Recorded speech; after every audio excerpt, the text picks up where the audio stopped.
Les parents, ce sont toujours des acteurs qui sont très importants pour la réussite scolaire. En temps de crise, en temps de COVID, ils sont devenus d'autant plus importants pour motiver les élèves et pour gérer leur apprentissage. La dernière leçon qu'on a tirée de cette grande aventure COVID, c'est que partager la culture d'apprentissage avec la communauté, c'est un élément très important pour motiver les élèves. Prochaine diapo, s'il vous plaît. Alors, c'est ce qu'on a observé. Quand les écoles ont pris le temps d'expliquer la culture d'apprentissage, ce que France vous a expliqué tout à l'heure, dans un milieu, les parents sont devenus des puissants agents de motivation et de réussite scolaire des élèves. Ce sont vraiment les écoles qui ont pris le temps d'expliquer la vision de l'apprentissage, qui ont réussi à avoir un taux d'engagement sur le long terme. Donc, c'est vraiment important de prendre le temps d'expliquer ce nouveau paradigme d'apprentissage-là aux parents parce qu'eux ne l'ont jamais vécu à l'école. Ils ne comprennent pas cette vision-là. Donc, c'est vraiment important d'expliquer ce paradigme d'apprentissage-là. Et puisque la rentrée et toute l'année scolaire vont certainement être ponctuées de rebondissements et d'annonces peut-être à la dernière minute et de revirements de situation, c'est d'autant plus important de travailler de concert avec la communauté scolaire dès les premiers jours de la rentrée. En ce sens, et la prochaine diapo, s'il vous plaît, voici quelques suggestions sur les journées pédagogiques qui s'en viennent à la fin de l'année, mais surtout aussi sur ceux qui vont être avant la rentrée. C'est très important de rassembler et de structurer les informations dans un site web de référence pour éviter la multiplication des communications et la multiplication des plateformes. L'information importante doit se retrouver à un seul endroit.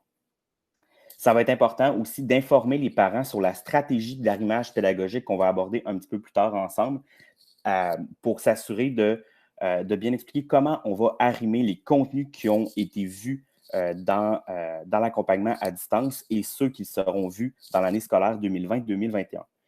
C'est aussi important d'informer et de former la communauté, les parents, sur les outils technopédagogiques qui sont utilisés.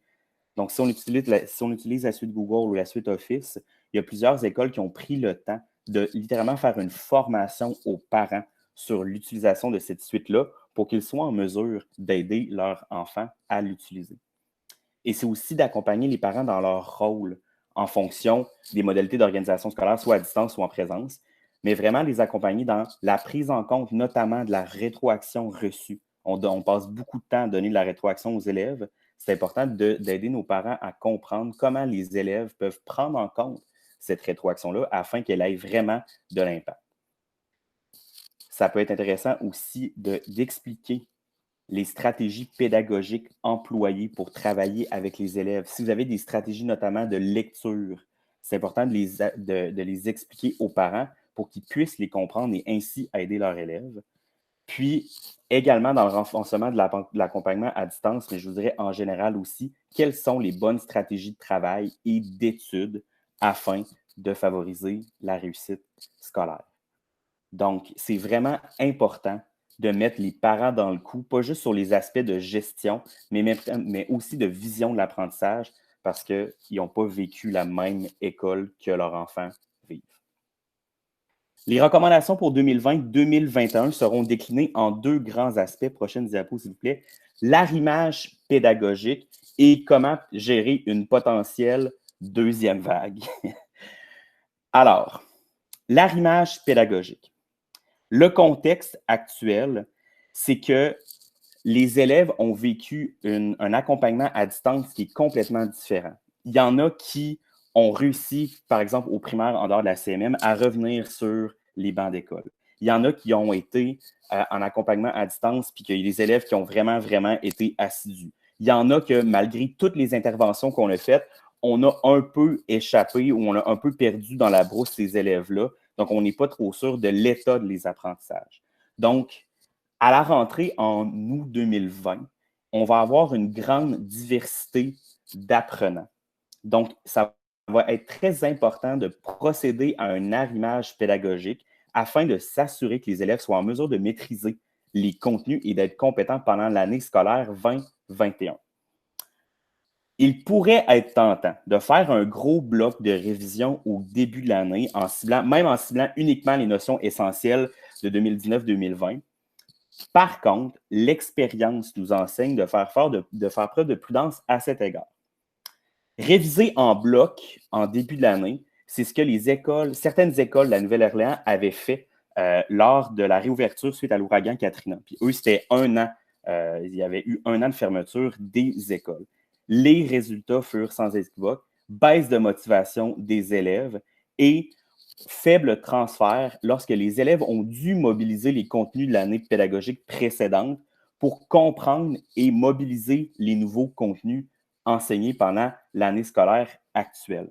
Donc, les élèves étaient démotivés et n'étaient pas capables de faire de transfert entre les connaissances de l'année précédente et celles de la nouvelle année. Donc, le gros bloc de révision, ce n'est pas nécessairement la méthode la plus efficace d'un point de vue apprentissage et motivation des élèves.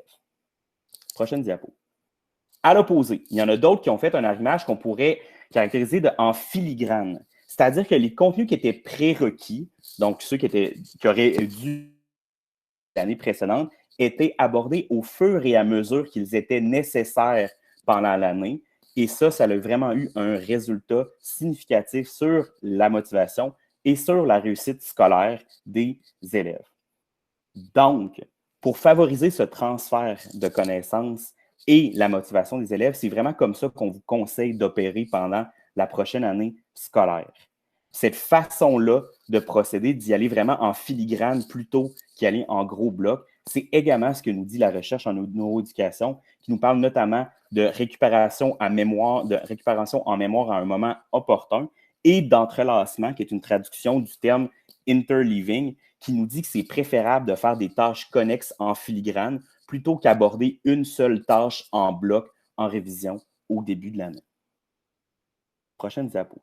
Donc, pour faire ça, ce que les enseignants vont devoir faire, ce qu'on va devoir faire, c'est d'identifier les contenus qui sont prérequis à l'année 2020-2021 et surtout prévoir un temps pour que les enseignants enseignent ces prérequis-là au moment opportun dans l'année. Ça exige évidemment que les enseignants collaborent ensemble, surtout les enseignants de niveau conjoint, pour qu'ils identifient les prérequis qui sont nécessaires et leur maîtrise afin de bien comprendre les nouveaux apprentissages. Maude va vous montrer un exemple concrètement d'un prérequis et d'un nouveau apprentissage. Maude. Tout à fait. Et juste avant de plonger dans l'exemple, Benjamin vient déjà de le dire, permettez-moi donc de faire un lien avec la partie que j'ai animée un petit peu plus tôt. Ce temps d'arrimage-là sera nécessaire certainement dans les journées pédagogiques, que ce soit de fin ou de début d'année. Pour quelle raison? Parce que l'exemple que je vous propose est tiré de la progression des apprentissages du primaire, s'adresse notamment surtout en mathématiques au 3e cycle, mais ça a un impact également au secondaire. Alors, c'est pour cette raison-là qu'on l'a choisi. Donc, si on parle de récupérer en mémoire, c'est-à-dire qu'on doit aller s'accrocher sur des choses que l'on a apprises l'année d'avant, par exemple, un enseignant du 3e cycle qui souhaite en mathématiques aborder l'écriture décimale avec ses élèves, c'est-à-dire 1,2, ce qu'on devrait davantage dire 1 et 2 dixièmes, bien, avant d'enseigner l'écriture décimale, on va peut-être aller demander aux élèves, on devrait aller vérifier les prérequis qui sont d'abord et avant tout le sens du nombre, mais également tous les liens avec l'écriture fractionnaire. Parce que 2 dixièmes, c'est 2 sur 10. Il y a un numérateur et un dénominateur.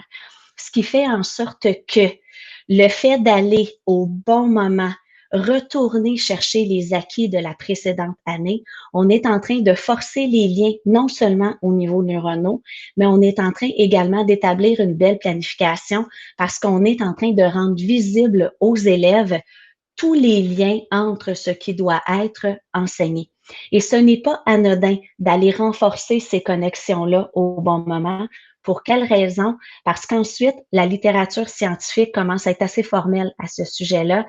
C'est que si ce n'est pas fait au moment opportun, si le interleaving, les entrelacements et les connexions neuronales ne se font pas, eh bien, ce qui finit par se développer chez les élèves, ce sont des erreurs persistantes qui sont notamment visibles au secondaire. Alors, de prendre ce moment-là d'arrêt pour aller cibler les prérequis à l'image de l'exemple qu'on vous a donné sera important. Prochaine diapo, s'il vous plaît. Pour gérer cette façon d'entrelancer, ça peut être intéressant de venir interroger ces prérequis-là quelques semaines à l'avance, 10-14 jours, afin, dans le fond, d'ajuster sa planification en fonction des réponses. Dans l'exemple de Maude, si l'enseignant vient interroger le sens de la fraction, puis on se rend compte que les élèves n'ont vraiment pas maîtrisé le sens de la fraction, bien là, il va falloir ajuster notre planification afin de vraiment prendre le temps d'enseigner le sens de la fraction avant d'enseigner l'écriture décimale. Donc, si on vient interroger ces prérequis-là quelques jours, quelques semaines à l'avance, ça nous donne une marge de manœuvre pour modifier notre planification. Donc, pour l'arrimage pédagogique, c'est vraiment en filigrane qu'on vous propose de le faire plutôt qu'un gros bloc de révision au début de l'année. Une deuxième vague. Je sais que ce n'est pas le sujet le plus positif en la fin de cette première vague, mais il faut quand même y penser. Donc, ce printemps, il y a les écoles primaires au Québec qui ont dû fermer certaines classes lorsque des cas de COVID ont été déclarés, renvoyant ainsi les élèves à la maison. Le 16 juin 2020, il y a des écoles de Pékin qui ont fermé au complet en raison d'une deuxième vague de la pandémie.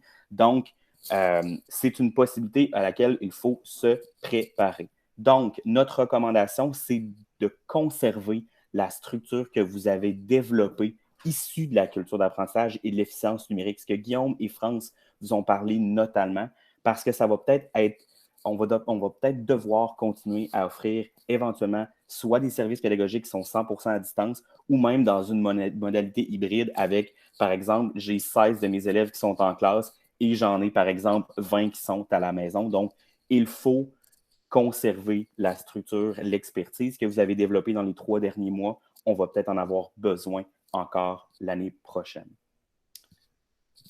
Donc, on vous recommande de continuer les efforts de développement professionnel issus de la culture d'apprentissage. Et là, on reprend les mêmes éléments que France vous a présentés. Les essentiels, le plan de travail, la conception de tâches de compétences et de son évaluation à partir d'une grille, la différence entre le rôle de l'évaluation pour l'apprentissage et de l'apprentissage, le rôle de l'erreur dans l'apprentissage et le rôle de la rétroaction et d'être capable de développer des mécanismes pour qu'ils soient pris en compte par l'élève afin que ces rétroactions-là aient de l'impact.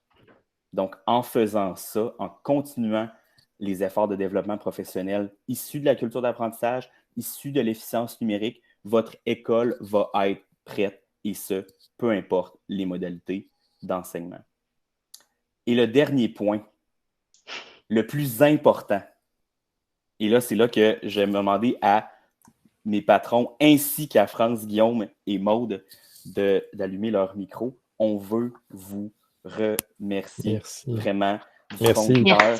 Un gros merci d'avoir été sur le front dès le mois de mars. Un gros merci d'avoir été avec nous dans ces récits en direct. Je voudrais que le premier récit en direct qu'on a fait, qu'on voyait les gens se connecter puis qu'on a comme on a atteint le maximum de 250 personnes dès le premier récit en direct. Je vous dirais que ça nous a comme donné l'illusion qu'on était des stars l'instant d'un moment. Donc, merci de nous avoir fait confiance. Merci de nous avoir, comme a dit Maude, donné accès à toutes vos rencontres de CEP, de direction, de DSP. Ça nous a vraiment donné une matière première sur nos réflexions. Merci de nous avoir fait confiance pour l'accompagnement auprès de vos enseignants. Toutes ces réflexions-là, ces constats, ces leçons, ces conseils-là viennent du travail que vous faites dans vos écoles. Donc, vraiment, sincèrement, un grand merci du fond du cœur. Merci à toute l'équipe des récits, bien entendu. Tout le travail que vous avez fait, là, c'est extraordinaire. Bravo à tout le monde et ne vous gênez pas pour retourner sur le site des conseillers pédagogiques du récit. Vous allez retrouver tous les en direct depuis le tout premier là, du mois de mars. Ça peut être très utile. Si vos enseignants n'y ont pas eu accès ou n'ont pas eu l'occasion de les voir, ça peut être l'occasion aussi de les alimenter. Vraiment fier d'avoir dirigé cette équipe de récit. Une belle équipe, je les appelle mon récit de feu. Vous en avez la preuve. Un grand bravo. Salut à tout le monde.